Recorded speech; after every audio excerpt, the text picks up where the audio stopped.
जा कर पता करो कि क्या हुआ, जाकर पता करो कि उसका फ्लाइट कब है, जाकर पता करो कि वो गुस्से में क्यों है।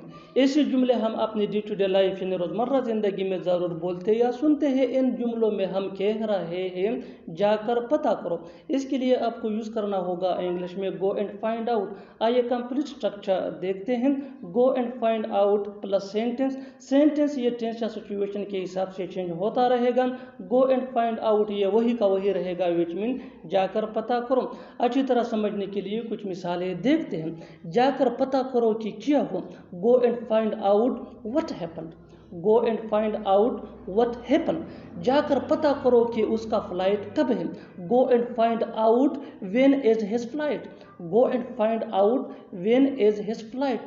जाकर पता करो कि वो गुस्से में क्यों है, go and find out why he is angry, go and find out why he is angry. बिल्कुल हम इस स्ट्रक्चर को स्टेप बाय स्टेप फॉलो कर रहे हैं।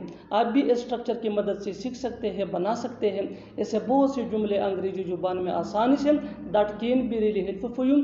अच्छी तरह समझने के लिए एक और मिसाल देखते हैं। One more example for better understanding. जाकर पता करो कि वह क्या है, जाकर पता करो कि वह क्या है। Go and find out what's out there, go and find out what's out there. और आखिर में ये सेंटेंस आपके लिए कमेंट सेक्शन में इसका जवाब ज़रूर देना। जाकर पता करो कि वो कहाँ रहता है, जाकर पता करो कि वो कहाँ रहता है। Subscribe to English PS for more advance English sentence structure. Thanks मानना।